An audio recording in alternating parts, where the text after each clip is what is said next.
sir.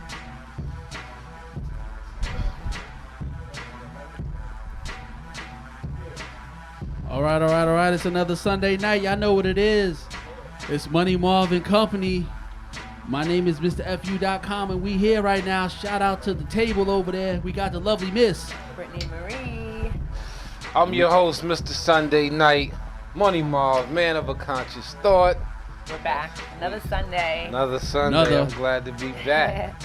I'm glad to be back. I'm ready to act ignorant as hell, so I'm good. Let's go. You ready to act ignorant, huh? Yep. We have a special guest here tonight, huh, Marv? Yeah, man. Man. You know, my man, Mr. Light Burley, man.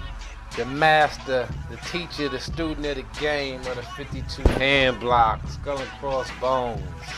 Make sure you get your knuckle game up. Learn how to fight. Put the guns down.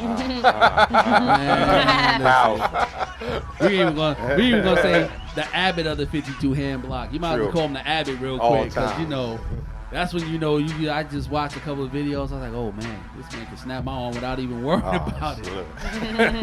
Yo. But yeah, you know the crazy thing though with this guest, y'all. Me and my homeboy was talking about the 52 hand block, and we was watching some stuff on YouTube, like maybe 2016, and I came across this gentleman. I came across his content on YouTube, and I just was following him ever since. Then I sent him a friend request. I was kind of trolling him for a couple years, and then my homeboy is like, "Yo, man, you used to box. You should try to do some of the 52." I'm like, I said, I know a little bit of it though, but I'm not gonna get into it though. I mean, you know, there's a lot of myths behind the 52 hand block. You know what I mean? That a lot of people don't know. Some people, they know that Stato, the jailhouse rock. You know what I mean? And being away in prison, I used to see a lot of old timers taking all 52 cards of the deck and putting them down the gallery on the company, and dudes would have to try to pick the card up, but they got a block as the person is punching, kicking, and they have to go down the line and pick each card up. And I guess each card represents, you know, different blocks of the 52. Now that's just what I know. I don't know how true all of that is. I'm gonna have to let our guest ask and find out. Yeah, you know what I'm saying? That's interesting though. You know what I mean? And when I was talking with this brother, when we finally had the conversation, and I was telling him that I used to box, and he was like, you know, you probably would do things at a 52 that you and never realized you was doing it. Just like as an example, you know how, you know, I'm a see. Remember the match with Zab Judah and Floyd Mayweather? If you ever see that boxing match, go back to it, and you see Zab Judah was doing the 52 hand block. If you go back to it on YouTube somewhere and you see he's doing different forms of the 52 hand block, you know what I mean? Like the head tap and, you know what I mean, the elbow block and different things like that. But, you know what I mean? Like I said, I only know it because, you know what I'm saying, I've been up north in the mountains and I've seen cats doing it. And, you know, and I practiced with a couple people. But as I explained, that's how I know about it from, you know, my uncles and my fathers, you know, that they've been to prison, and they used to tell me stories about people doing the 52 hand block. The dudes that I know in the New York State prison that was a beast with that, you know what I mean? The Glass Man, Big Y, Big U, them dudes was like, when I tell you, them dudes was like faster than Floyd with that shit, like impeccably fast. Wow. And some of these dudes was big. They wasn't small dudes. These dudes was big, and they knuckle game was crazy. You know what I mean? It was like this other cat I was locked up with that used to do the 52. This kid named Butterfly. Butterfly was maybe about 5'11", 190. When I say, yo, his knuckle game was retarded. Like, I used to be like, damn. Like, a dude pulled the ox on him, pulled the gun on him, and he told dude, listen, before you get one swing, I'm gonna hit you 6 times. And caught him 6 times. Boom, boom, boom, boom. And the dude didn't even get a chance to swing the razor. Wow. I was like, damn. I was like, I'm not fucking with him. Okay. You know what I mean? But no. So let's introduce our guest. Yeah. Now we have to find out. You know what I mean? But yes, y'all. We have Mr. 52 from Queens, New York, but currently out of Manhattan, New York, Harlem, all over the place. Mr. Light Burley with us. Over to the Abbott himself. Salute. Roll me in. Roll me in. Welcome to the show. Thank you. How are Thank you. I'm good. Good to I'm have you good. here. Yes, I'm excited. Yes. Time to answer the questions and knock some myths out. Yes, definitely. Put some truth behind it. Well, first tell us how you got the name 52 Blocks. How you yourself, what does that name mean for you? Well, that name goes back a long way. Like he said, Stato, Jailhouse Rock. There was a lot of different names that went by. But what happened was the 5% Nation, at this time in the 60s and 70s, they were real big. And they came up with the name 52 Blocks because it was 5 + 2 is 7.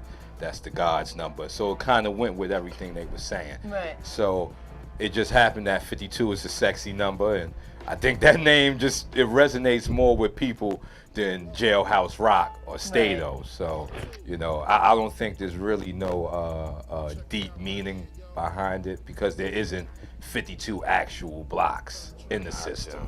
I think it's just the name itself, but the name does represent what it's really about, which is the art of not being hit. So it's a fighting technique. Yes, in more of a defensive way of using feints and blocks and interceptions to not be hit. Because a lot of when we was coming up, you can get into a fight, get a little scrapping, and do well, but maybe he caught you on the way out and you got a black eye. So by the time you get back to the hood, they're like, "Oh, he fucked you up," and you like, "Nah, I put in work." So we were built off of winning fights with no damage done. So this is the birth of 52. What the forces that made it come about. Okay. Money Marv and Company, caller, what it do? Where you from? You know who it is. Oh, Mama Love on the line. Mama Love, what's going on, Yeah, Mama you got Love? the phone system up and working. We can definitely hear you. How are you, Mama Love? Hi, honey. How are you? I'm good. I'm good. Where you been, Mama? I've been watching, old people, new technology. I've been listening. I've been looking, trying to call in. Your phone ain't working. I don't even know what your topic is tonight, but I'm going to log on in a minute just to let you know I'm going to be listening, I'm going to be looking, and I will be calling back. Okay. All right, we haven't got to the subject yet, but okay. I don't give a damn about your subject. Your subject's going to be me tonight. Because that's what I do. You know what? I have like 240 some friends on my Facebook, and like 40 of them are watching you guys' show because I share it. Oh, that's awesome. And Awesome. they're loving it. I got friends that want to come on your show. They want to be on your show. You guys are doing your thing. You tell them to get at Money Marv or myself, and we'll get them on here. There ain't no problem. Listen, everybody stop getting at me all the damn time. I'll be down there with some fried chicken. Everybody always want to hit me up. Did she say fried chicken? Yeah, she said Yes, fried I chicken. did. That golden southern Yes, I fried did. chicken. Macaroni and cheese. Well, we I'll be in appreciate the parking lot you parking lot Pigbin selling dinner. Whoa. at the parking Doing lot. too much All right, guys, I just information want to right let you know I'm going to be watching. I'm going to log on right now, okay? So y'all better be nice. Don't say nothing bad. Nah, we not Mama Love. I might. Listen, Kenny Mouton. Oh man. Yeah, I threw you out there. Threw you right under the bus. Money Marv, where you at? I hear him back there cackling. Shout out to Mama Love. Always put somebody's name on that. I done made some cabbage and some smoked turkey and potato salad and all that other shit. And now I cleaned up the kitchen. Just letting you know, I'm watching. I'm listening. All right, Mama Love, we gonna get it. We gonna chop it up with our guests. Appreciate you, Cole. All right, I'll be on in 20 minutes. All right, all right. See I you love 10. you guys. I love you guys. Y'all doing the damn thing. I love it.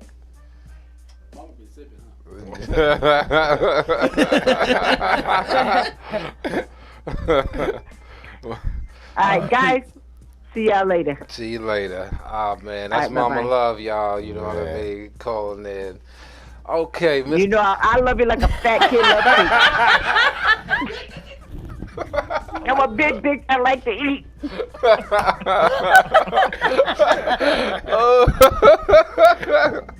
Oh. All right, bye. Just so mad. Oh my goodness. Good. Yeah, this thing I ain't say nothing crazy. I would have got home. Mom Dukes would have been calling me, cussing me out. Like, Yo, that's funny. yeah, Mom Dukes would have been cussing me out. So we just Facebook Live, y'all. Once again, man. Y'all already know, man. Call in 516-945-9099 if you want to speak to Mr. 52 himself. Make sure y'all call up. Or if you're a fighter yourself and you want to share some of your own techniques or experiences or ask him a question, call in the show. True story. So now, let me ask you this. Now, when did this fighting thing start with you? Were you an amateur boxer in the beginning? Well, I was into, I was into karate. Did you knock somebody out? Nah. I have a story with that, though, when first time I used 52 in the actual street fight. But I was into karate and stuff like that. That was where everybody was doing karate or boxing. So when I was coming up in the hood, boxing was very relevant. And a lot of the brothers was they was doing it, and I'm seeing it like, what the hell is that? And it was like, it's looking like black kung fu out there, but you know what I'm saying? But it was no kicking. Everybody was respectful and always had an honor to it. Like, you get off, that's it. They go drink beers together and all that and stuff like that. So by the time I got to Manhattan, I was still into my, I had my little couple of moves. I had like 2 moves I remembered. Are you from New York? Yes. Okay. Yeah. I had like 2 moves I remembered, and I ended up running into a brother named Rob Mel and Mr. G, and they both were very informative, on 52 blocks. And Rob being more because he came down, he sparred with me. We would slap box, because slap boxing was one of the ways you trained your thing. You know what I'm saying? So we spent hours slap boxing, me and Rob. He came, put his part, and G would give me a lot of information on different blocks he would use and stuff like that. But it didn't really come together until I met a guy by the name of Wilson Pitts, who had trained with Joe Frazier in the Philadelphia gyms. He trained with Georgie Benton, the guy that made Pernell Whitaker. And he said Pernell Whitaker, Georgie Benton would do something he called wall boxing, where he would put you against the wall and you can only block and move laterally. So it stopped fighters from moving away backwards too much. Like, you had to learn how to escape through the side doors. Lateral movement. Yes, indeed. So, when I met him, he was hard. He's like Pa May. You know what I'm saying? He don't believe in too many martial arts. He's like, oh, that shit is bullshit. Won't work in a real fight. Bullshit. So I never told him about 52. So when I did tell him, he was like, 52 blocks. And I was like, yeah, I know 52 blocks. And he was like, show me. So I showed him all that. And he's like, well, you have a duty to put that out there, because that's like a dying art. And, a lot of information is lost because people take it to the grave with them. So I put out the video, and then he introduced me more to boxing as far as throwing sharper punches with it and not being like a haymaker king and stuff like that. Because when you slap boxing, you also pick up a lot of bad habits that carry on into the fight with you. So he was very instrumental at changing that. Like dropping your goddamn hand. Oh yeah, all the time. You get a lot of this. The hand to go in the pocket or something. So Wilson, he was very serious because he trained with Georgie Benton and them. So, that's why I get the reverse gloves. If you see the videos and you see the reverse gloves, it's because the only way Wilson could talk to me was to reverse the gloves and kick my ass. Like, you know what I'm saying? So that's why I picked up that whole reverse gloves thing, because that's the only way he can show me that, that block won't work, if you ain't got the right position and if you ain't using footwork. So, much salute to Wilson Pitts for changing the game for me. Definitely. So let me ask you this. Is 52 a little bit of a contradiction to conventional boxing? No, not really. It's more of the additive of what black men contributed to boxing, which was defense. So it was kind of lost, And now if you look at the new fighters, defense is what it is to all fighters. It's not even black fighters no more. You see everybody up there. That that is our thing. Like Jack Johnson fought on the Chitlin circuit, 10 black men in the ring blindfolded. And he was a constant winner. So if you blindfolded, what are you doing? Yeah. You trying to fill out the other person so you can throw your punches, and you can see all of this is genetic memory. Like you even see like some of the young kids I see get into a fight, automatically they'll do a motion of 52 and not even know what they're doing. Because it's genetics. It's like it's in you for us to fight that way, and that's really where it comes from. Is our culture's belief of defense first, and you can see that in anything. You see Allen Iverson with a sick crossover. You know what I'm saying? And defense really, permeates through everything we do, real good. Even if you see a good juke, you know what I'm saying? Yeah. We really embody that. And so it's just no difference that it would be in fighting. It's just in fighting, defense isn't respected because we still have that gladiator mentality where we want to see two men die. You know what I'm saying? I paid my money to see somebody die, not somebody to be making shots miss. What's your opinion on someone like Floyd? Oh, he is the embodiment of 52. Because of Wilson Pitts. Wilson Pitts made me study every boxer from John L. Sullivan up. And I can tell you why I say Mayweather is the best ever, because of his defense. Look how he left the game. He's almost $1 billion strong. When he talks, he don't mumble. You know what I'm saying? He's still pretty, no homo. You know what I'm saying? He ain't all bashed up in the face, and no black boxer has ever been able to really accomplish that. Like Sugar Ray Robinson died broke, greatest boxer ever, died broke. Joe Louis died broke. Sugar Ray Leonard had a coke habit. Pernell Whitaker had a coke habit. You see Floyd Mayweather in the strip clubs with a glass of water. Understand that. Yeah. That's why he's 50-0, because if you look at him and Zab Judah, they both really had the same talent, but what separated Zab Judah from Mayweather? Zab Judah liked to smoke weed, go into clubs, and do everything that a champion shouldn't do. Absolutely. And Mayweather did it right. So that's defense within itself. Defense is really what drove his career to be 50-0, even to the way he handles himself outside of the ring. I mean, I'm not a big Floyd fan, but I get your point though. I'm not a big Floyd fan. I mean, I just think a lot of politics behind the boxing thing made that situation possible. You know what I mean? What, the 50-0? Yeah.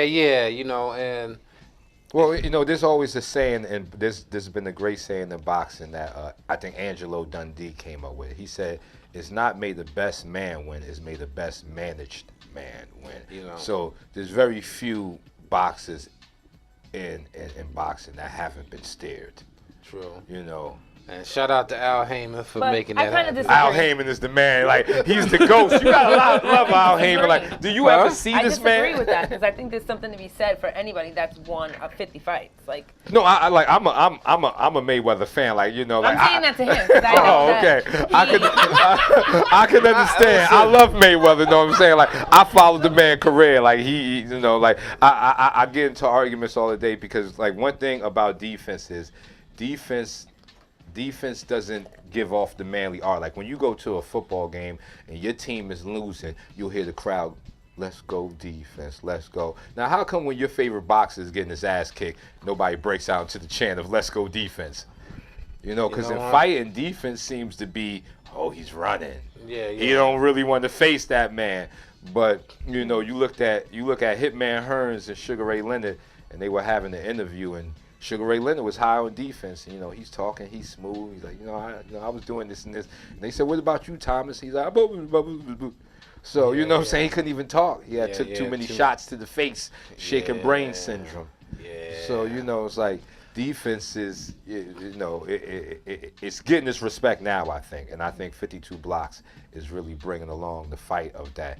I go to a lot of gyms and everybody knows how to kick and punch, but not too many people know how not to be kicked and punched. Yeah. Because as we spoke in private conversation, like the stereotypes of how we spoke about like Caucasian fighters would be like, boom, hit me, and you'll be hitting them and they'll be coming right at you. Same thing with Hispanic fighters. They come right at you like that. That's right. Turn box and walk the dog. Like, I'm walking right up on you. Right. And us, as Stick and African move. American. Yeah, bing. Oh, I'm getting out the way. You know what I mean? Nobody want to get hit. You know? And no, it's true. It's like when you look at the great thing about boxing over a lot of different other martial arts is that almost every race of man has had a champion. So because of that, almost every race has an input on boxing as far as technical wise. Like you said, Mexicans is machismo. Fight me right here. Why you running? You know what I'm saying? You know, white men is like, hit me, they fall, they pull themselves back up on the ropes and they keep swinging. They got like absorption. Black fighters is like, nah, I'm not. My girl like me pretty. She don't like me all beat up. So I'm gonna have to kick your ass and take no damage. You know what I'm saying? And that's the reason why you see different styles that work in boxing to where like you got a kung fu like Wing Chun. It's just one set of mind on it. There's no other input on it. It's just this is what the Chinese believe. That's it. Boxing is big because we've all had an input on it. You know what I'm saying? And that's why it's really the true melting pot of martial arts. Like Wilson wouldn't teach me Tai Chi until I learned how to box. And I'm glad he did because, I go, you go see these Tai Chi masters and then you punch them in the face and all that shit falls apart. You're like, damn, now they fight, they got their head down and they swinging. You know what I'm saying? So he gave me a little something to go with my Tai Chi. Like, I got you. So do you train amateur fighters, pro fighters as well? Well, that was the good thing because when I jumped into 52, I thought, because it comes from a boxing base, that the boxers would hold me down. So when I went to go get my license at Gleason's Gym, world famous, give it up for Gleason's Gym, world famous. I went there, I took my test, and at the teacher, he's asking everybody what they do, and he get to me, and I was like, I teach martial arts, and I teach 52 blocks. And he said, oh, 52 bullshit. Wow. I was like, whoa, that's pretty heavy. And next thing I know, I'm in class. The teacher's trying to throw a jab at me. I'm sculling bones in this. It got into the whole thing that it wouldn't work against conventional boxers. Like conventional boxers throwing real punches will eat you up. Well, I ended up getting me a fighter named Young Burley, and I took him all the way to a Golden Glove champion, kicking ass. Nice. Even when they said, oh, you can't do that in the ring, they're going to stop all of that elbow blocks. We was able to pull it off. We won, big time. So definitely that brought in training amateur boxers, and then the next thing was MMA. So they brought the MMA fighter Ray Longo, one of the big guys in MMA. Okay. I got one of his fighters, Christian Alakara, and when he came to me, his second fight, he had got a standing TKO, and they was like, well, you talk a whole lot of defense shit. What could you do with him? And he was Ukrainian, so no racialness. I was used to teaching black men that already had a natural rhythm. So this shit was like Rocky Balboa and Apollo Creed in the mirror. I was like, dude, he's like a robot. So it was real interesting training somebody who didn't have our rhythm, but I made him the scourge of the MMA world underground, and he was beating ass, kicking ass. I called him the Ukrainian man with black feet. And what a name! I blessed him with those black feet, and he danced around punching people in the face and choking them out. And he has his first professional fight coming up real soon. So shout out to Christian Alakara. You know what I'm saying? Big wins. I like that. Yeah, man. So, and the crazy thing is, y'all can actually go on YouTube and find Light Burley. True story. In the park with young people, old people, showing them how to rob the bank and all that. Do you rather train outside in a park environment, or you rather be in a gym, or? I'm. What do you prefer? I just got this. It's a guy named Sensei Mo who's into the 52 blocks too. He's allowing me to teach at his gym on 135th between 7th and 8th. But I've been used to the park. I like the park. So my teachers taught me in the park, so I kind of have that growing up in the park thing. Like a lot of the 52 that I did blew up from Thompson Square Park. Like I started there in like 2007. I started taking challenges at the park, and I had quite a few people show up. Muay Thai men, boxers, some people who just really didn't like me. You know, shout out to Marshawn. He got there and was like, I want to fist fight him. Yeah, like, I tried to get the gloves. He was like, no gloves. And I was like, oh, okay. This guy living dangerous. So I kicked his ass in 46 seconds. Shout out to Marshawn. Thanks for coming by. Oh my goodness. Now, what would you say to somebody who has, like, if someone has no fighting experience, anything, like, what would be the number one thing you should do in a fight, or like something to remember? I taught a class at Morgan State, which was all women, and I believe that defense is more relevant than offense. I believe if you can train a fighter in defense, you know, you can give them something more than just throw left hooks, throw kicks, because that's real serious stuff. And when you engage somebody in the fight, you actually amp the fight up. But if you can show somebody that you can't be hit, you can diffuse the fight. You know, so I think if you're going to be a fighter, the first thing you should learn with my fighters, they know we spend the first year just on defense. Like, you know, there's no real, no, we don't get to hitting until you can understand what it is not to be hit. So I would say defense first, and then add on, you know, your kicks, your chokes out, and punches, and all that stuff. I got you. No. Learn how to block. Learn how to block. Yeah, that can save you in real time over, you know, break somebody's neck. You know what I'm saying? That's not easy to do. And, you know, I tell people all the time, even the bad guy wants to go home. He may have kids too. So he ain't going to just give up his life because you do Wing Chun. You know what I'm saying? He ain't going to lay down because you do Muay Thai. You know, he's still going to fight hard. So, you know, defensively, you know, you can, like when I fought Marshawn, it was because of the defense that I really didn't hurt him. And I think that was my greatest fight ever because I was able to control myself. And, you know, anybody can go crazy in the fight. But if you can control yourself in the fight, I think that's the greatest skill. You know, you're absolutely right. I think sometimes, like, too much aggression can make you lose a fight. Oh, definitely. Being overly mad and people being stiff and tight and people just throwing haymakers. You know what I mean? And it's like, you're not loose. You're not calm. And that's just like, you know what I mean? Rest in peace, Coach Carter from Brentwood, PA. Salute. You know what I mean? He you know, and he used to, when I started to box there, you know, he used to tell me all the time, like, for you, even if you're not a good fighter, just be in better shape than your opponent. That's how you'll be able to win more fights. Stamina. Because people can't, a lot of people don't have enough gas in the tank to go. Because 3 rounds, longer 3 minutes, than you, 3 rounds, 2 minutes, it is a long longer than time. you think. Longer than you think. I played basketball my whole life. It's a long. 2 rounds, you know. Like, yo, it's a different type of stamina. It's a real different type of stamina. Yes. You know, and you gotta have a mental toughness to be a boxer, MMA, kickboxing, whatever it is that has, you know, mutual combat. You gotta have a mental toughness for that. You can be physically tough, but when you see some prize fighters get knocked out, like how Manny Pacquiao got knocked out by, what's that cat's name? Marquez. Marquez, right after the 4th fight or whatever. It took him some time to bounce back. Yeah. It took him some time to bounce back. Kind of like Ronda Rousey. She got beat by that woman. She went back and got beat again, and now she's done. Yeah, like maybe she took those 52 blocks, she'd be back. Yeah, true story. She didn't have to catch them all on her chin. You know, and I think, like, when people say they want to be mixed martial artists, you know, they want to be boxers or some kind of, you know, wrestling or something, you gotta have a mental toughness for that, because taking a loss is very hard. Defeat is very hard. Yes. And people sometimes be mentally humiliated by that. Whether, I don't care if you're making millions of dollars.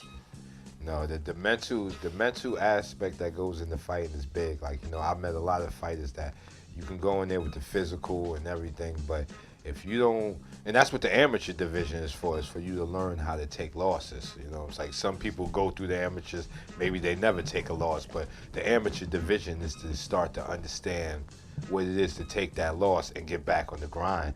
And that's why Manny Pacquiao is who he is, because to get knocked out and get back in the game the way he did, that's not easy. Yeah. and still fight like a lion, that's not easy. Like, that's not easy. I'll give you an example of where I'm going with this, y'all. Like when Roy Jones and Antonio Tarver fought.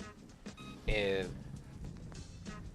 Tarver hit him with that big left. It was kind of wild and loopy, but you know what I'm saying? It's kind of wild and loopy. Right on time, though. But you know what I'm saying? Like he changed his career, put him down, and everybody know Roy was like, you know, he was like at that time he was like the modern Floyd. You know what I mean? Yep. You know, and that changed his perspective a lot. You know what I mean? Next thing you know, you see Roy doing what Ali would do, playing the ropes and not trying to get hit too much. You know what I mean? Pity pat here and there and play the rope, slide. You know what I mean? Slip in, slip out, because he didn't want to get hit. Because once Tarver knocked that ass out.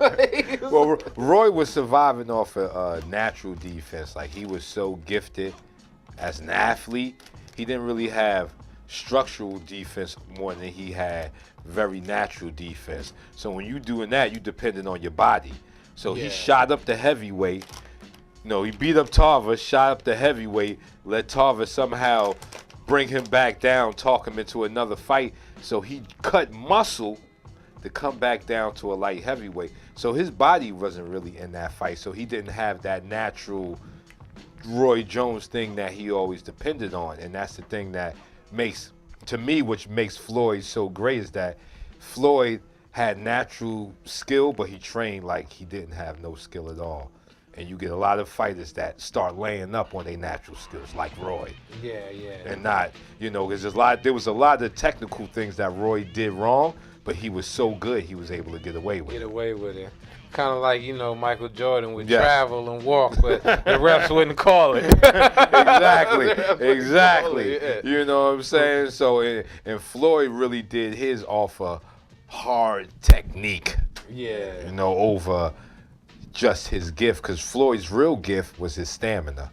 Is that if you notice, after the 7th round, the man gets stronger. Where other fighters hit the wall, he go up. Yeah. And that's where he always gets you. He give you like the first 3 rounds, but after the 4th, 5th, he steps on the gas and like, you know, he's gone. So, you know, that's his real gift. But yes, but his skill was training like a bum. Like you hear, you know, Floyd, he lived in the gym. You know, true gym rat all the time. And that's the thing too. I think a lot of amateur fighters, they be lacking is gym time. Oh yeah. You know what I'm saying? Listen, man. Yeah. Work ethic is hard. Yeah, 6 days. You know, when I used to do when I was in my 20s, you know, I'd be there 6 days a week, 5 hours a day. Got to. You know what I mean? How long do you usually train right before a fight? Well, me, when I was at the height of my training, you know, now I'd probably do like 4 hours a day. You know, but at the height of my training, I was doing like 6-7 hours a day. For how long? A couple months before? For how long? No, I did it for 10 years. I did that. No, but right before a fight, how long? Oh, me, you know, I train like that all the time. So when I did fight in the Wong Fei Hong tournaments, I was always well prepared. You know, I lost in the fight to go to Singapore.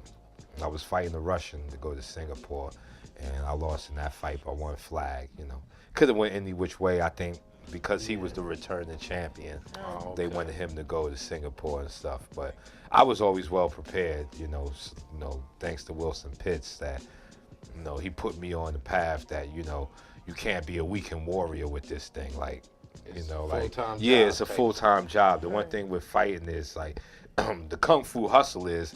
You can do it Friday and Saturday, get into a fight, and use your shit. No, that's a lie. Never happen. That's a lie. It's a lie. It's a kung fu hustle. The only way to really make this thing work, you gotta go Monday through Sunday. Like you have to really change. The work that it takes to really become good will back away most people. So if people want to take 52, so basically what he's saying is, y'all, because we talking 52. You know what I'm saying? It's basically you gotta sleep, eat, and shit 52 all day. That's how I did it. You know, you can't if you're a weekend warrior. I had some weekend warriors, and you know they don't last too long. You know what I'm saying? You know, I take all challenges. You know what I'm saying? When it came down to the 52 thing, I takes all challenges. So you know, and like you said, a lot of brothers, you know, the brother that they sent to fight me, he was smoking cigarettes. I'm like, how you gonna smoke cigarettes and fight the king? Like, I'm gonna beat you on stamina. Absolutely, So you got to really take it seriously. And I think the problem with 52 before was there were people that took it seriously, but not as serious as it should be. Like, I go to different gyms. I just faced off with different fight systems, not just 52 itself. Muay Thai. I didn't have wrestlers try to bend me up. Wing Chun men try to chi sao me to death. You know what I'm saying? And, it's because of my 52 base and defense first that, I can find victory. As you say defense, I'm going to use a metaphor. Like, remember the basketball player Latrell Sprewell, y'all? Yes. Played on the Knicks. Yeah, people don't know when he was in Alabama State, he was a defensive player. All through college, he was very good on defense.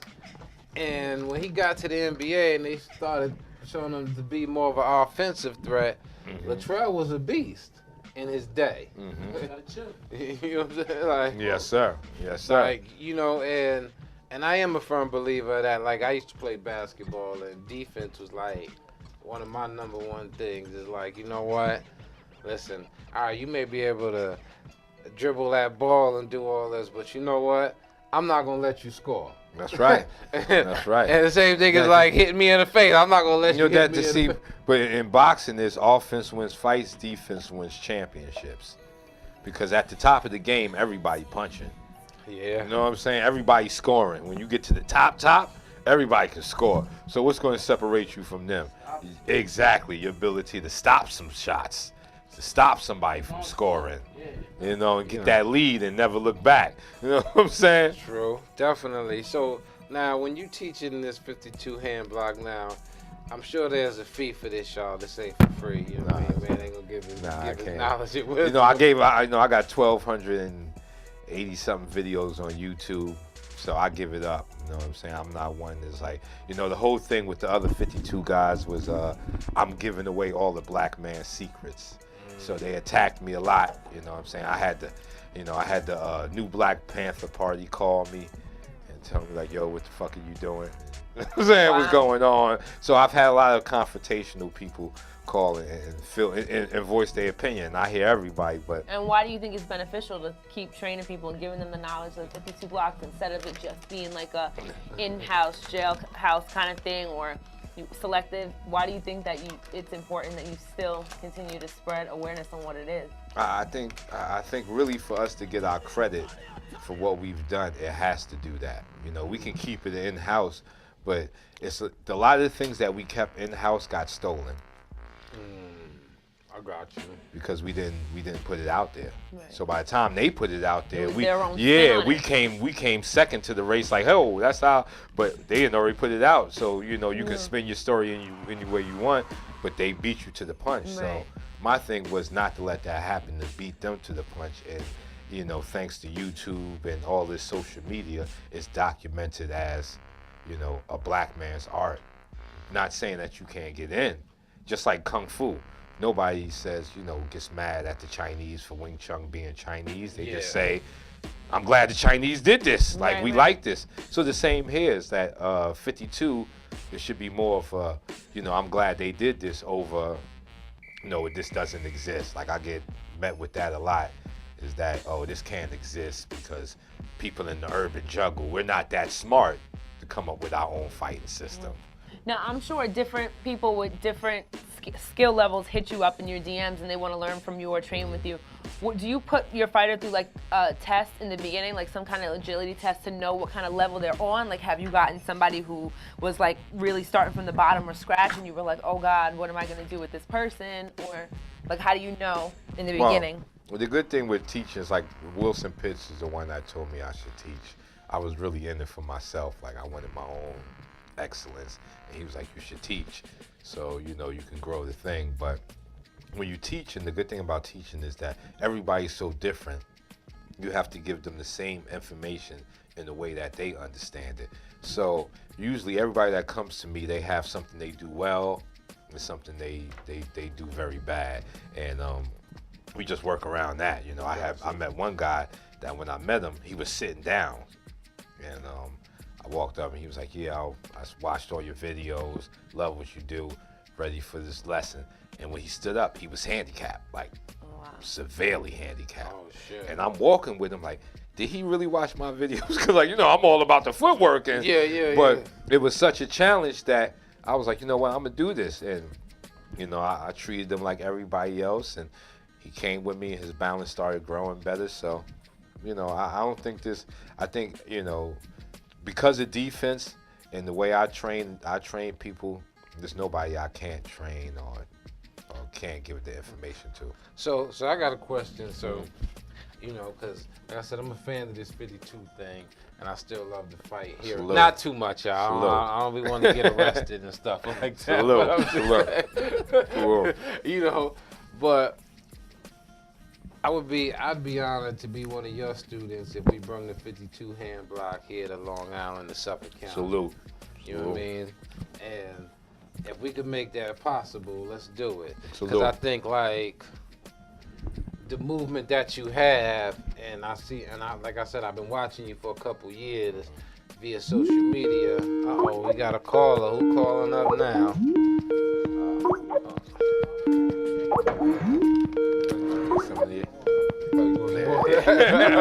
Hit me off a little bit. I got you. Right there.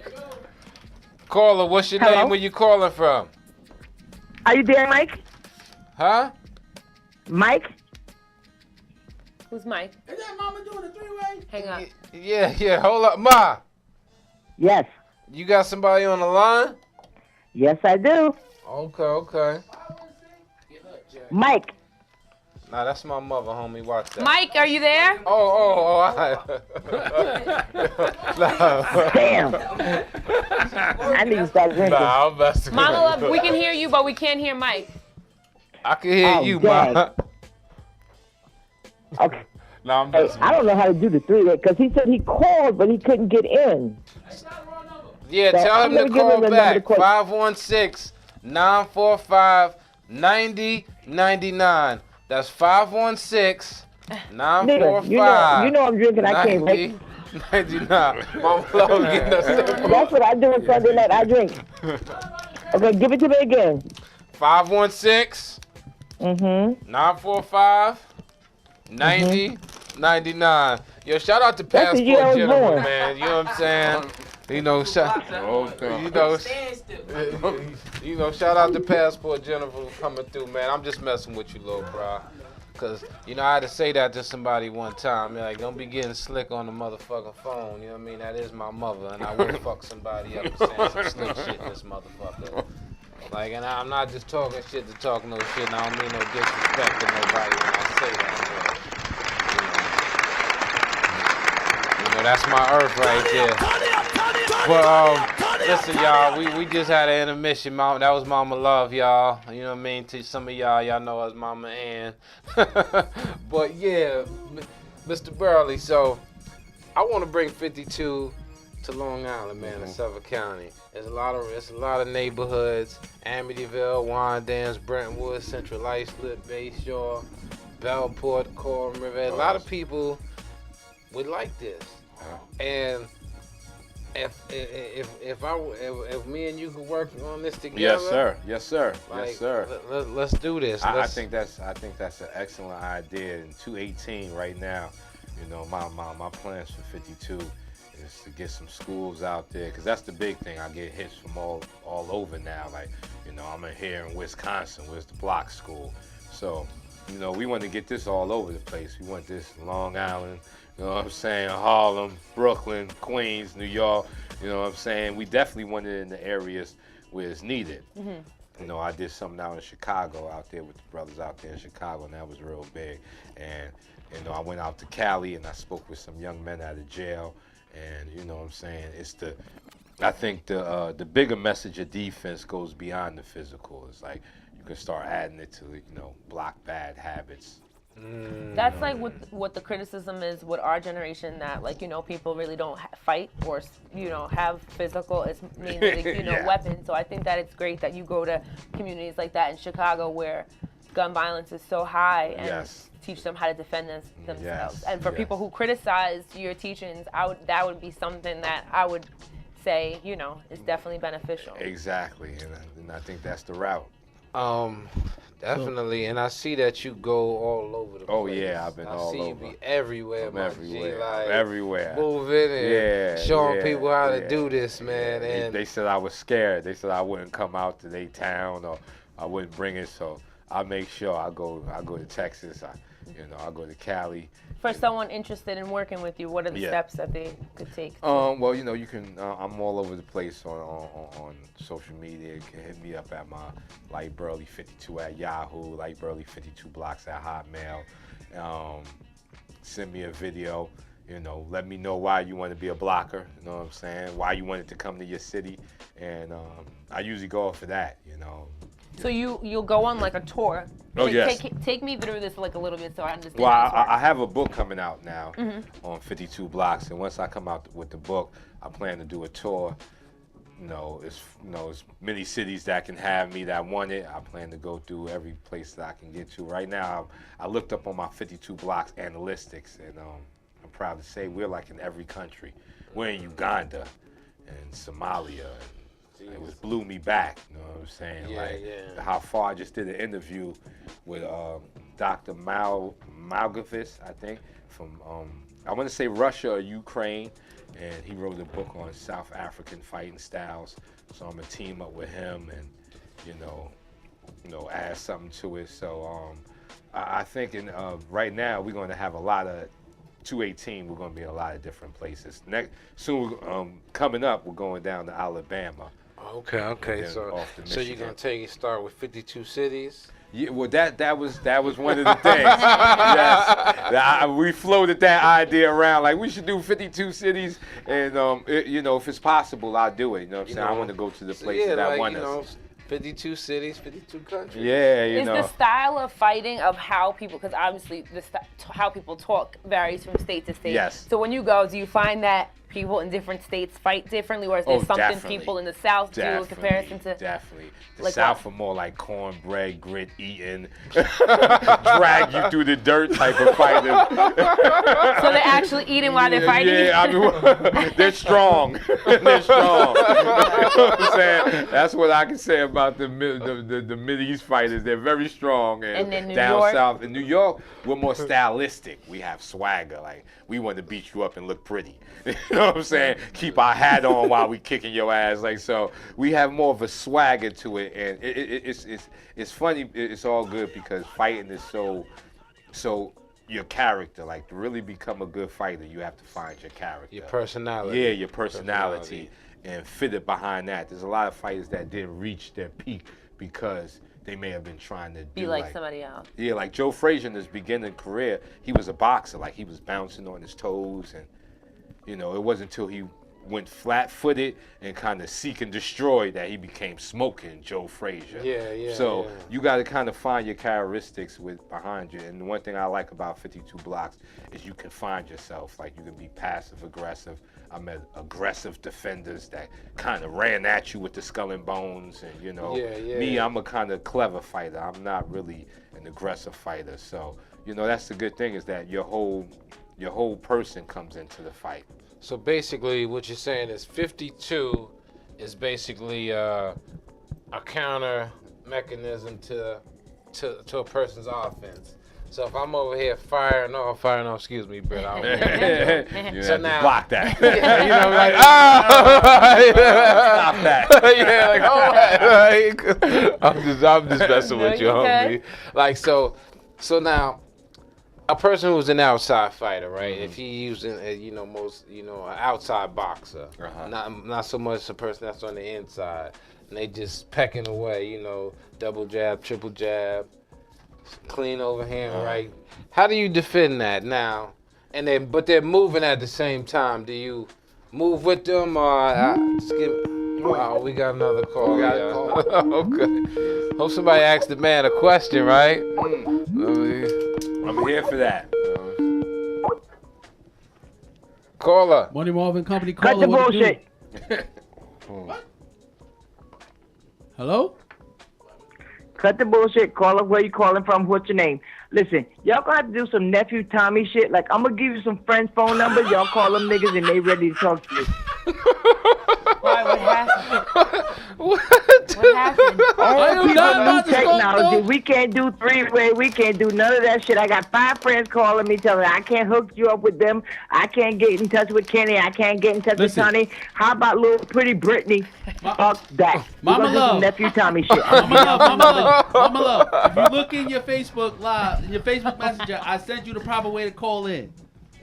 They all. I bet you they all I call just from out of told state. you, old people, new technology. Or they all call from out of state though. We old. I'm gonna give you their numbers. You call them. Them niggas is like on the phone. no. Like, where they at? Ain't nobody answering the phone. Mama We can't get Love. on a three-way. We have 52. Do you want to ask him a question about boxing?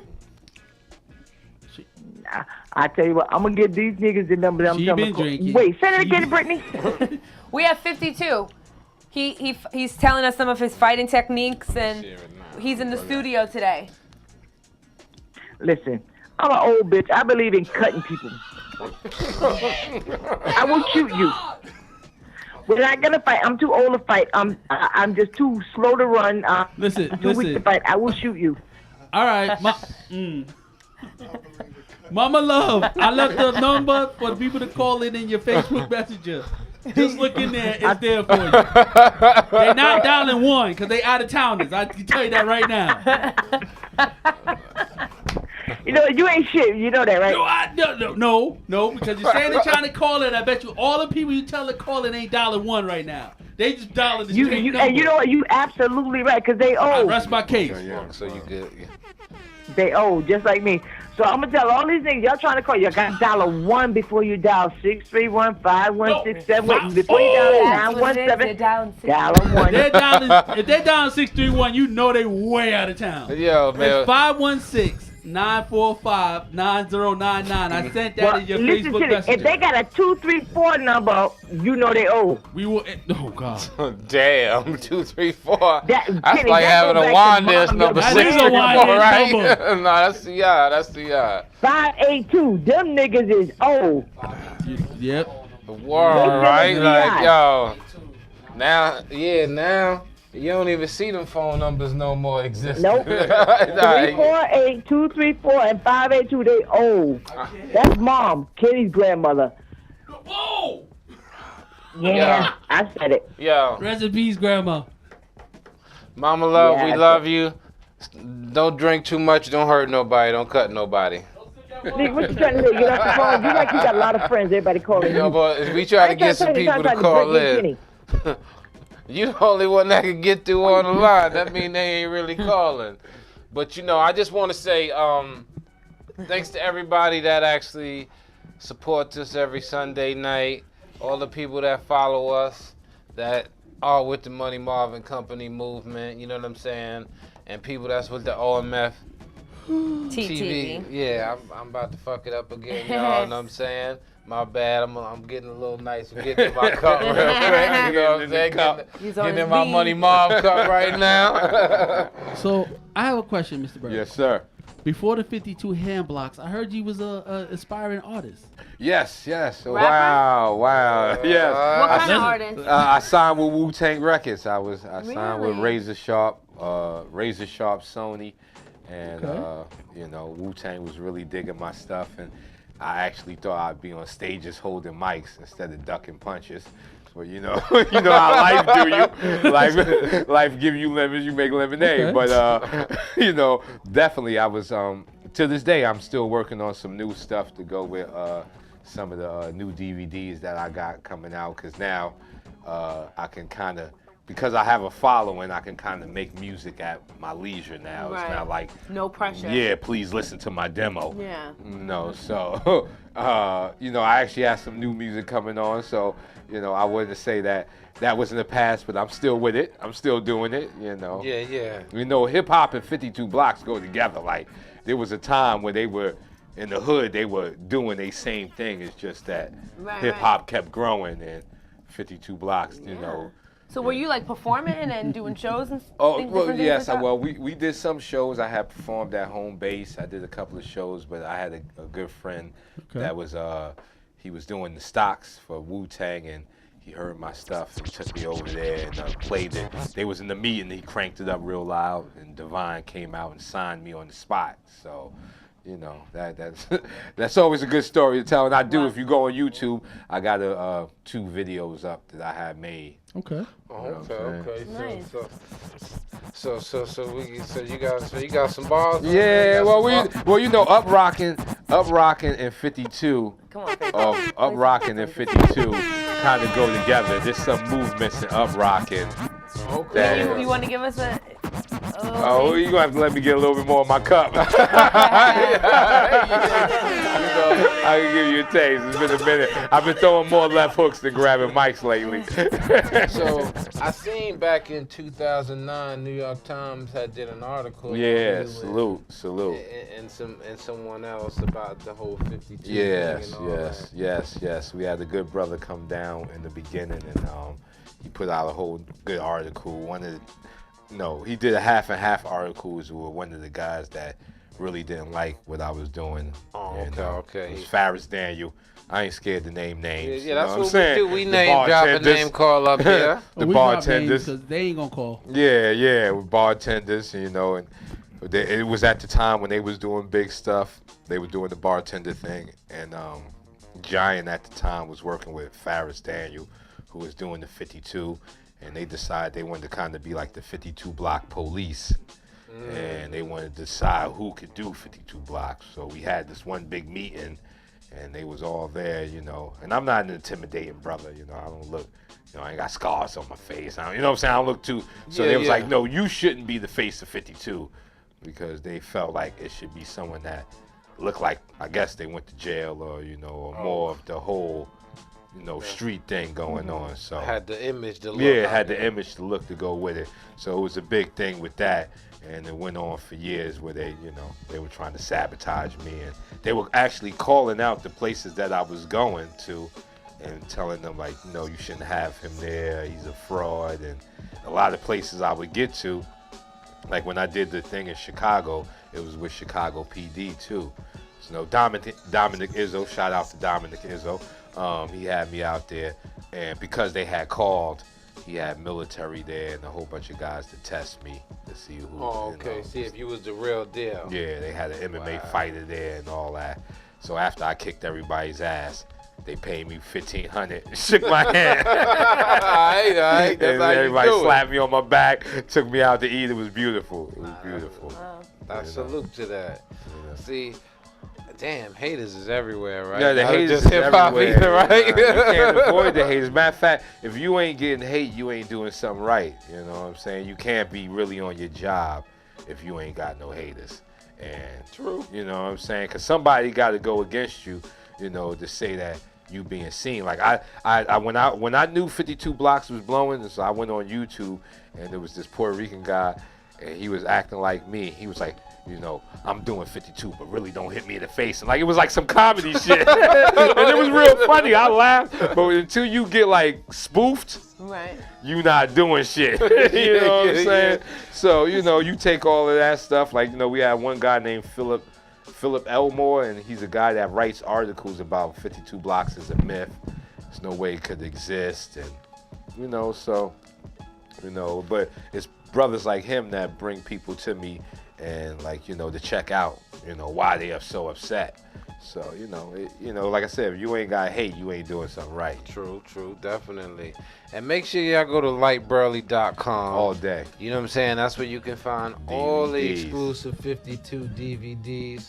Other 52. 7 on the market. 7 on the market. 7 DVDs on the market. Jeez. You can get the shirts as he's wearing right here, you know, the sweatshirt.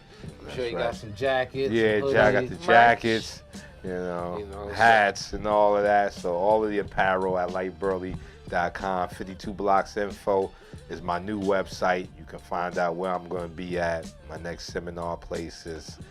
So now you go around to all different places and do speakings about the 52. Yeah, you know. Colleges and different things like that. My daughter had me at Morgan State twice. I did Morgan Okay, State okay. twice. Nice. I went out in Cali. I did the thing with the, you know, it was like a detention center out in California. I did that and spoke there, and, you know, gave, you know, information on the defense and how you can be defensive minded. Because one thing about the whole thing is that when defense is thought. So like when you go into a fight, it's easy to close your eyes and swing, but you have to think to duck, to slip and move. So defense brings thought into your fight more than any other thing, and then it seeps into your whole life. So you become defensive with the way you verbally deal with people. You kind of more accepting and avoiding and blocking more than just engaging. So, I think when, because of that, it can go more abstract to, the whole bully thing, more confidence. I think, and I think that, like, as you just touched on bullying, like, I think there should be more programs for kids who do get bullied, and like the 52 program should be something that can designate to that to help kids to properly defend themselves. Because people are bullying people as far as kids, and I used to get bullied as a kid. But I stopped getting bullied after 8th grade, you know what I mean? That shit.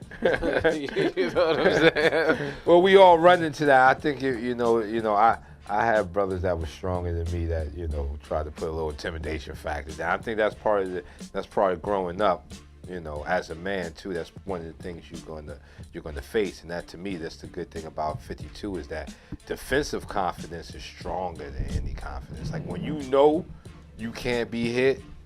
Oh, you talk, you talk with some swag, and like you have the defense to walk away. Like, my teacher always told me, like, who fights? The people who don't know how to. And that's the reason why when you go on World Star, you can't see a good fight. You know what I'm saying? Because everybody that's fighting is the people who don't know how to. Like, rarely do you go up there and see two excellent fighters that somehow got into a beef and now they fighting. Because two excellent fighters are going to say, you know what, I'm going to go my way, you go your way. Yeah. Because I might be biting up a little bit more. Yeah, you know what I'm saying? You're right about that. So defense helps you avoid fights. Exactly. Yes. And that's really when you fight. You fight because you don't know what you're going to do. When you know what you're going to do, you can walk away. You have the strength to say, like, I could really hurt this guy. So what he's saying is, y'all, just because you talking aggressively to someone in the street and the person tell you they don't want no problem, does not mean that they soft. No. It means break away. It means that man probably showing you some mercy. You know what I'm saying? He's being merciful. Yes. If you see Mayweather in the street, I bet it'd be very hard to get Mayweather to street fight with you. You could probably call him all types of names, and he's just gonna keep walking because he's the real thing. Now you roll up on anybody else and do the same thing, and they're ready to fight with you. Nah. But that's the thing. And why did Mike not make it to the top of the tops he needed to? Because of that attitude there. It's because anybody can make him street fight. Because Mike was in the Bronx getting fights. You know what I'm saying? We got to know Mike went through 365 million.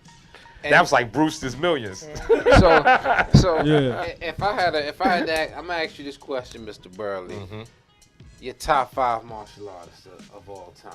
Of all time? Of all time.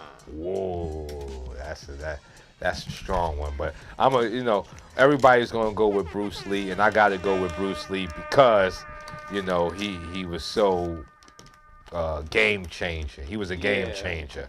More than just a martial artist, he was a game changer. He was so slender, like he didn't, like, you know what I mean? Well, them Chinese men don't get over 130. You know what I'm saying? They eat a lot of rice and shit. Yeah.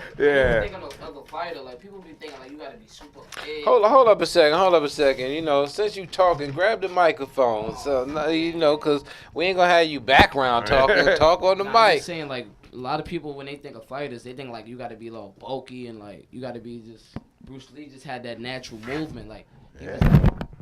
Well, Bruce Lee understood that. He was like calisthenic strong, you know what I mean, like. Yeah, he understood working like kung fu is supposed to make you natural, like show you natural ways to move your body. So when you move your body naturally, 130 pounds is a powerful thing. Like a 50-pound monkey can kick all of our asses. Like they got 50-pound monkeys that will show and give us the business. You know what I'm saying? Because the 50-pound monkey is moving as one unit. It don't know how to do things wrong. It's going to do everything to maximize that 50 pounds. And that's what Bruce Lee stumbled on. More than martial arts, he found out the human body, when trained, is a miraculous thing. Like, you can almost train it to be as hard as steel, but as soft as a plant, as pliable as a flower. So that's what Bruce Lee got hooked on, was the body, because he's the one that started drinking raw eggs. Like, he started that. Like, that was his thing. Yeah, and that's something I just found out. Like, I didn't even know that he started that whole raw egg drinking and stuff like that. So he was more of a guy. We got another caller. I don't know who it is. Hope they got a question for my man, Mr. Lightburn. Money Marv and Company. What's your name? Where you from? My name is Solomon Billis. I'm from Strong Island, Long Island. All right. Making a shout out to the brother on his show. All right. What's up, caller? Can you say your name again? My name is Michael Billups. Hi, Michael. Hello. How are you? Tom, what's up, baby? What's going on? What's going on, man? How you? How's everything? Appreciate the call. All right, nephew. I gotta shout you out. I'm trying to bring your mother on the phone. Hold on a second. No. Just stay on the line. You just stay on the line there. You got a question for our guest, Mr. Lightburn? Hold on. Face off was like, no. Don't do it. Oh, man. He still did it. Yo. Yeah, what's going on, Uncle Mike? What's good with you? I'm chilling, baby. Pop, chilling. I had to check out the site, scream you out. You know what I mean? Definitely appreciate the call. Screaming us out. Appreciate the call, man. We got a guest, man. He's a Queens native, but he builds out of Manhattan right now. Salute. Mr. Lightburn, teaches the 52 hand block. Did I hear Far Rockaway? Far Rockaway, Queens, Edge Mill Projects, baby. Oh, okay. Edge Mill Projects. Yeah, because I was out there. I was out there on 40 projects in Red Building, 433 Beach 40th Street. I know where you at. I know where you at. And the Hemmels. Yeah, I know where you at. A lot of 52 block fighters out there. Come on, I have fam out there. I stayed out there. So it's good, man. What's going on with this show, man? It's like I was listening to the topic of the 52 style. That's so right. I heard some Shotokan and some Tai Chi and you know what I'm saying? That's up my alley. Me myself, I'm into Judo Kwan Taekwondo. So, I was like, I was sitting there listening for a while. Yeah, definitely. I appreciate you calling in, listening, tuning in, man. And definitely. Let everybody know that they can find us on a Sunday night. Well, I don't already sent it out on my page. All right. Okay. I appreciate I don't put it out because I had hit y'all up. I had I text some stuff while y'all was talking, and then I sent it to my page. Okay. So, Cool. Now they know. Definitely. Thanks a lot for the support. Thanks for calling. Thanks for your call. Give your shout outs. Salute. A shout out to Strong Island and fam, Okay. Gotta shout out my boy Shotgun Tizzy, Okay. Shout out to that crazy guy. Definitely gotta be on the air for the affair, you know what I'm saying? Definitely. But we're gonna get into the next caller. We got another call coming in. Once again, Uncle Mike, thanks for your love and support and calling in, man. All right, my brother, be good. Hang in there. Definitely. Keep up the good work. Strong Island power, huh? Strong Island. Peace. Hello. Hello. I got a question, man. I want you to stand up, man, and look into the camera. And I want you to just show people just a couple of things. A little technique. Just a little technique. Okay, I can do what I'm saying. Hey. Maybe you have to come I'm gonna slide out Let his me way, slide out your way. Get out his way, so the people can actually see a couple of things that Mr. Burley be doing. You know what I mean? Well, one of the most well-known techniques is skull and bones. You see it right here with the slant. And it's good for straight shots and straight forward shots coming at you. But to give it a little display, I'll give it a little 52 breakdown here. You know, I don't want to mess up the mic and all that. So I'm gonna do a little something for you. You know what I'm saying? I give you a little taste. You know, I'm better when punches are being thrown at me. You know what I'm saying? Oh man, you know what? You know what? If I wasn't a little buzz, I absolutely would. Well, me and the homie Marv, we gonna get in some training. We gonna try to figure out a way to bring 52 out here. The size difference definitely plays a fact in even sparring with somebody. Oh yeah, definitely. You know, but you know, I'm a small man, so usually everybody I spar with is bigger than me. So footwork, you know, is very important. 52, and really being able to change angles, especially when you're dealing with a taller person. And I've heard like both sides of the spectrum when it comes to like size, because people will be like, that's why this weight classes, so that somebody tiny doesn't fight somebody big. Yeah. But then I've heard people say somebody so small has knocked out someone that was big. No, the rule of law in boxing is untrained big man versus trained little man. Trained little man wins. But trained big man versus trained little man.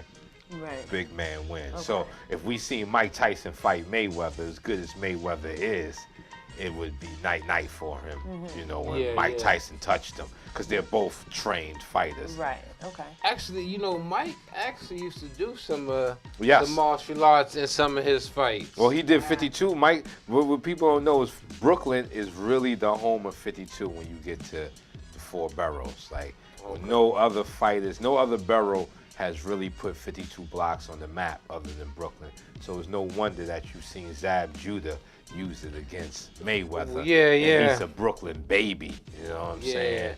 Him and Tyson are Brooklyn babies, and you can see the elements of 52, you know what I'm saying? What was the fight when Tyson was doing the arm block, and he was like grabbing dude's arm and damn near about to break the dude's arm? I know what you're talking about, The dude was like, yo, he's like trying to break my arm. Well, Tyson had that way of hitting you with the punch and the elbow at the same time.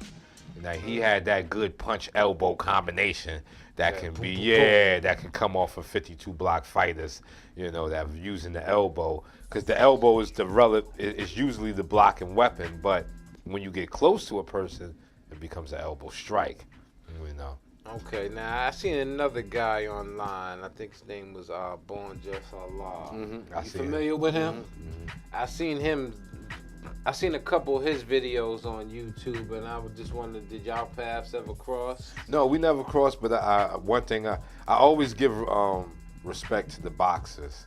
You can see he had a boxing background, and that's the guys that I always remember that really emphasized it was the boxers that were like Ishmael from my projects. He was the Golden Glove champion. He was very good with it, icing people, but it was also because he had that, and then he had technical punching. He wasn't like haymaker, and he was jabbing and hooking off of his stuff. So it made his stuff, you know, high level. So I think that anybody with boxing always has some relevance, and I seen some of Born Justice stuff. I liked it. You know? Some of his stuff was very interesting. You know what I mean? You got a question? Got a mic, pass? Nah, I just wanted to say. Go ahead. Say your funny piece. we was talking about Ronda Rousey. She just signed a contract with WWE just now. Like, wow. Next level. So her fight is over. It's over. Ronda It's Rousey. over. It's all scripted now. That's like when it's you go scripted. you see the celebrities on Dancing with the Stars. You know, it's the end of their. Or they're somewhere in Vegas. Done now. I mean, you see an artist in Vegas, his career is on She could life. definitely turn it around and become like the Rock of wrestling for like women, but She I about to feel be like the that's China a step wrestler. down in comparison to what she was just Big time. doing. Big time. People would look at Floyd crazy if he Big just became time. a pro wrestler. Actually, Floyd was involved Actually, Floyd in was, wrestling. yeah. He was involved he did a with little that. He was involved in Yeah, that. he did a cameo and actually got some money. Yeah. You know, I mean, Brock Lesnar was in the whatever that The you UFC. said. Yeah, he tried it. Yeah. So he's doing CM both. Punk. Yeah, he tried it. Whoa. Yeah. Don't say CM Punk. He got He got his ass. his ass floored. Listen, man. I'm gonna say this, man. Like, the art of punching is a beautiful thing if you know what you're doing. Truth. You know what I mean? If you know what you're doing. A lot of people want to know the art of punching, but how many people are students of the game when it comes to that? And just same thing with this radio thing, the journalism aspect. Like, people have to be students of the game to learn more. You know what I'm saying? Just because you have reached a peak in a level does not mean you don't keep practicing. Yeah, studying, keep practicing. learning from other people. You know, just like I learn from you. You know what I'm saying? Like I watch the stuff that you do, and I'm like, okay, you know what? Maybe I need to take some of that. You know what I mean? Just like I watch some of his stuff. And you know, and I be incorporating it by myself in the mirror.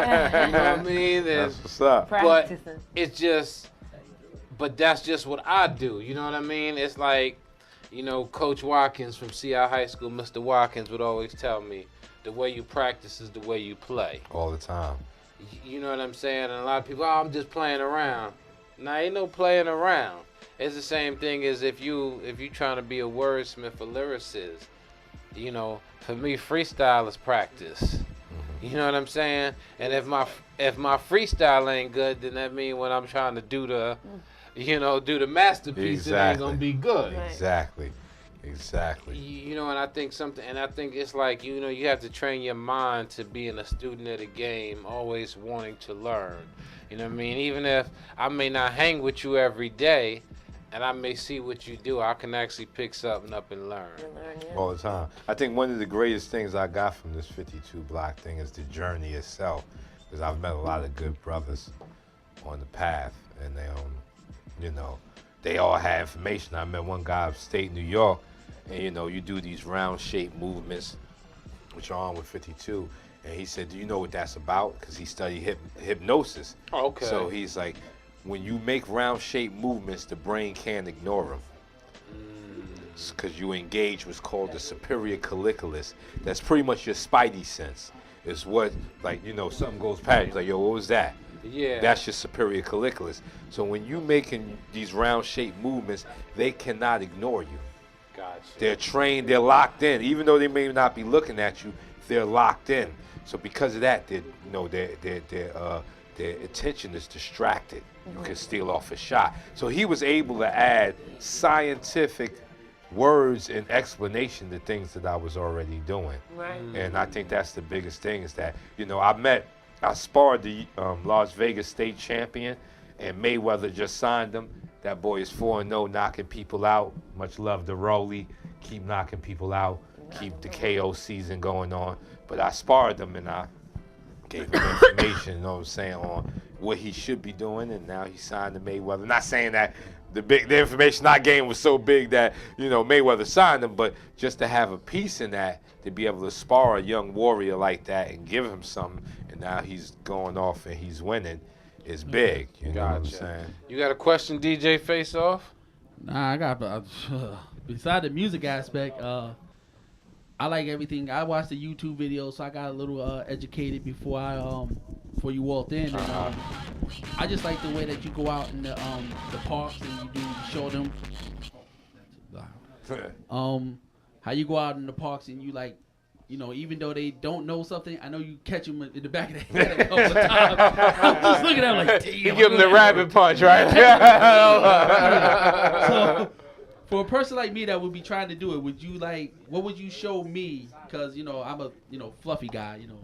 Fluffy. I don't say, you know, some people like, yeah, you fat, nah, I'm fluffy. That's right, I like that term. Well, you know, our thing is always balance. Like, we work on core fundamentals, like something like Steph Curry. They went to his father and they was like, you know, man's a beast. What do you do? He said fundamentals. So I spend a whole lot of time on fundamentals.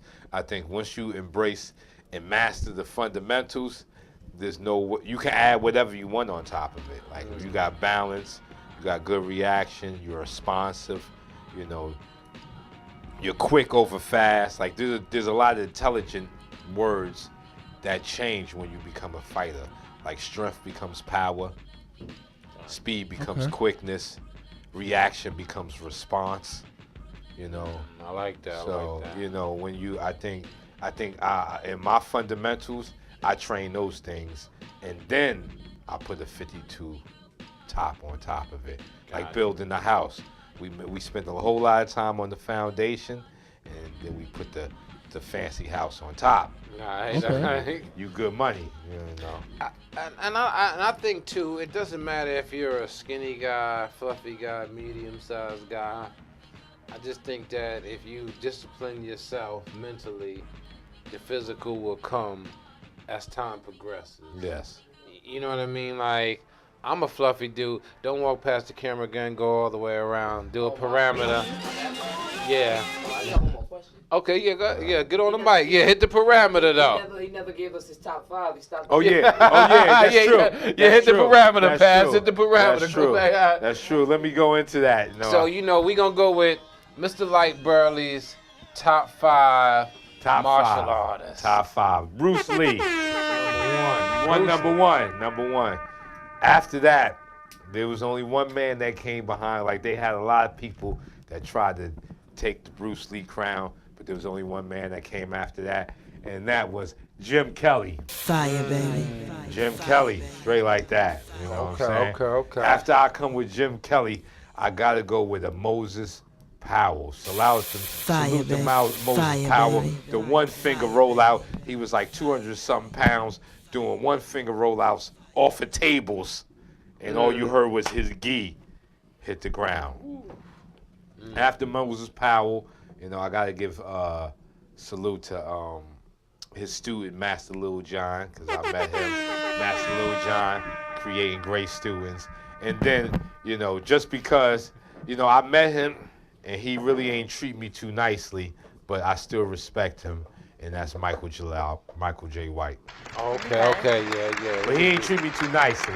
He said 52 blocks was like a keto. It was good for movies, but I don't know if it worked. And if you watch it now, Mike. Hold up. I got something for him. It's like a pussy one. That's right. Bring that back for him. Give it to him again. Shut the fuck up, man. There you go. Boy, it's like a pussy one. There you go. Shut the fuck up, man. Yes. Boy, man. You know what I'm saying? But I gotta give props because he did big things in the martial art world as a black man. So props to Michael J. And hold on. Matter of fact, let me take Michael J. Lil White out and put out Wesley Snipes. I was going to just Wesley about Snipes. to say that. I don't know how I forgot that. Wesley Snipes. I thought, and I was going to ask you, is Wesley Snipes a real martial artist? Yeah, he is the real thing. He, I think what hurts Wesley Snipes is that he's also very into his whole, building an army. So they're trying to stop him. You know what I'm saying? Gotcha. He got a lot of pro-black ideas that they don't want to see come to fruition, because he's talking rebel shit. Gotcha. We may not see Wesley in too many new movies. Don't get it twisted. You'll see me in movies. You They might just not won't see be. Wesley Snipes. They won't be in the theater, but they will be on Netflix. Yeah, they'll be on Netflix. They will be on Netflix. Right? Straight to DVD. Oh man, I mean, like I said, man, I'm go ahead, Face. No. Hold on, because I'm gonna let you finish yours. Then I'm gonna say something that might get us fired. I'm gonna really just say, on a serious note, I love the 52 hand block thing. You know what I mean? And just as I explained earlier, when I used to see dudes in the New York State prison system doing this, I used to be like, damn, some of that shit was just amazing to some of the shit that they was doing. You know what I mean? I'm like, damn, how the fuck is they doing this shit? You know what I mean? And dudes, some of these dudes was 250, some of these dudes was 300 pounds, and they was moving and doing all this shit. And I was like, wow, Yes. I was very impressed with a lot of that. And that goes to what DJ Faso was saying. He's a fluffy guy, but that don't mean shit. You know what I mean? It don't mean nothing. Actually, you can do the 52. That's right. You know what I mean? And you might be faster than some dudes that's 140 pounds. Exactly. Body type definitely means a lot, but defense fits everybody. So you got a lot of martial arts that only fit a certain type of people. If you 4'2", should you be doing Taekwondo? If you a midget, you know what I'm saying? So certain styles fit body types. There is no body type that defense doesn't fit, because who doesn't want to be able to defend themselves credibly, with confidence, So the thing about 52 that's sweeping the world is that everybody can do it and everybody deserves it. You know what I'm saying? Women, men, you should understand what it is not to be able to control how many shots you take to your face. You know what I'm saying? Like, you should have control over that. And 52 Blocks is paving that way. And since I've done it, you see all of these systems that's elbow blocked. All of a sudden, KC, Master Wong blocking punches, and all of a sudden everybody blocking punches with their elbows. I like to believe that I helped start that revolution. 2007, first video. And I could say, you know what I mean, the elbow block is actually one of my favorite blocks. You know what I'm saying? I'm all like, listen, nigga, you gonna break your hand. That's right, all day. You gonna break your hand. Hurt your elbow? Nah. Hell no. That was just like, when me and my friends was in junior high, and we would be fighting with each other, but punches would be below the neck. And I had a friend that was a wrestler in junior high and high school, and he would always hit me here in the forearms, and I used to be like, what the fuck? And my arms would be mad sore. I used to be like, this fucking dude. And I realized what he was doing was like keeping my hands up. He would just be punching me here. So now I can't even pick my hands up because my arms are sore. He gave you the stingers. Yeah, like, and he just would be like, yo, my homeboy Greg, man, he was a white dude too. and literally he'd be like hitting me here, and I used to be like, damn. And mind you, I was a skinny kid growing up. You know what I mean? I only weighed no more than 120 pounds. Those punches was the funny bone punches. I used to be like, dead arm. Yeah, and I could never I'd be like, damn, the next day I'd be like, the fuck? And I just had mad bruises here and shit. And I used to be like, yo, man, like, yo, dude, like, fucking punch. Like, you know what I mean? Like, but he was like, I'm not a boxer, I'm a wrestler. You know what I mean? I used to be like, yo, dude, like, you killing my forearms.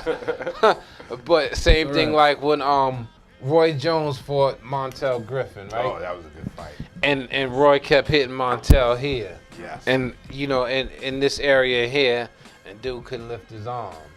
And Montel Griffin was saying that Roy Jones is cheating. Am I right or wrong? Yeah. He was saying he was cheating. Like, yo. So, but I understood that was my friend's, that was his own way of defensive from keeping me from hitting him. Yeah.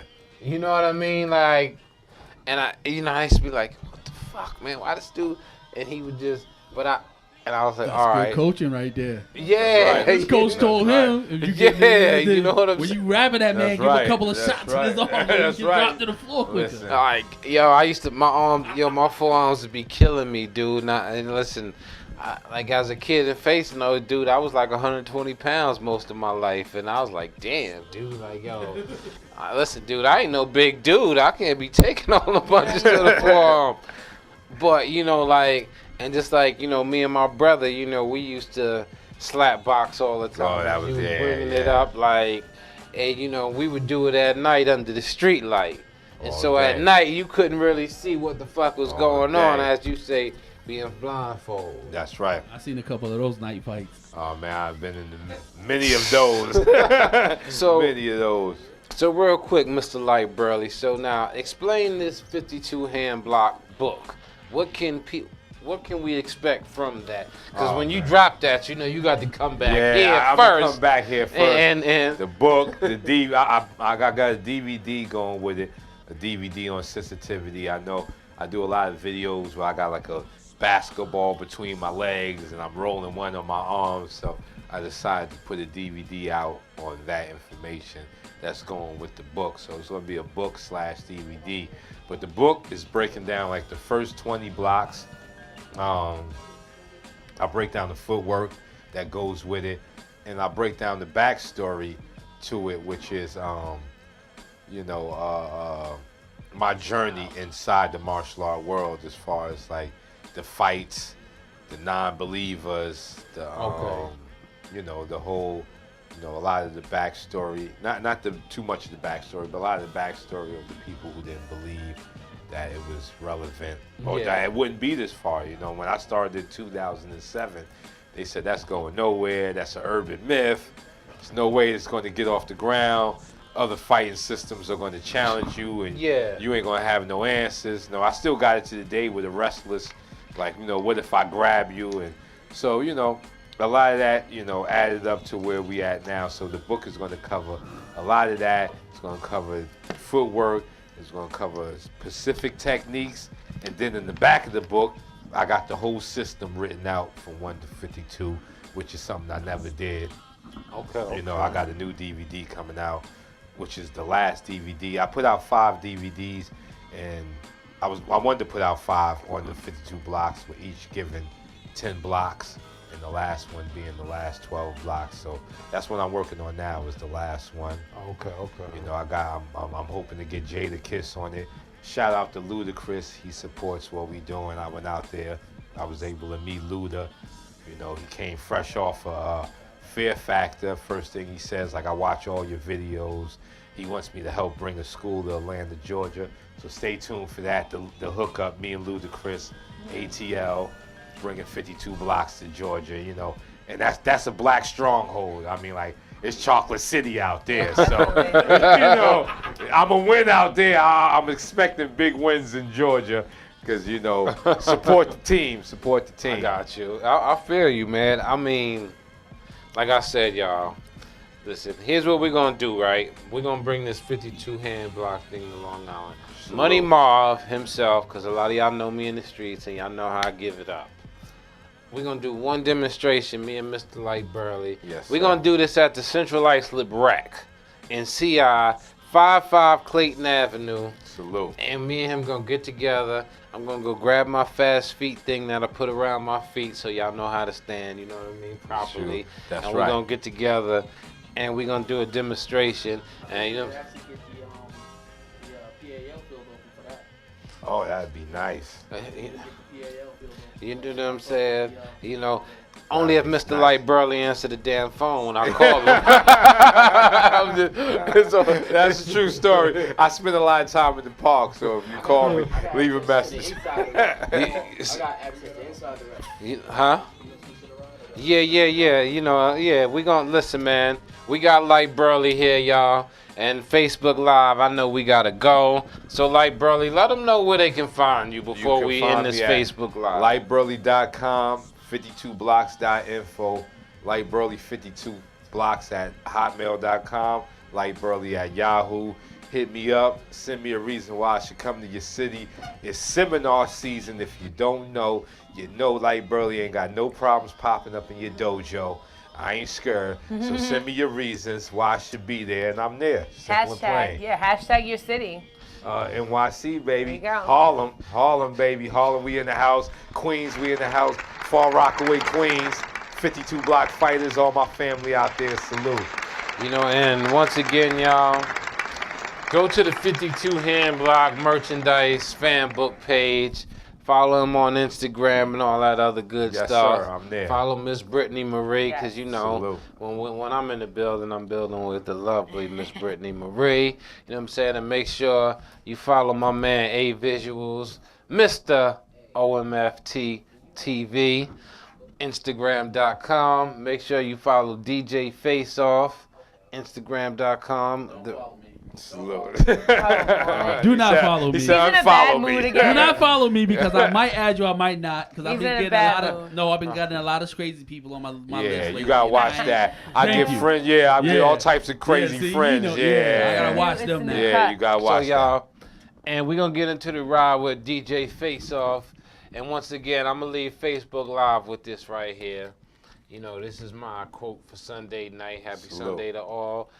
This is a metaphorical term for math. That's subtraction and addition. Decrease the apathy, increase the consciousness.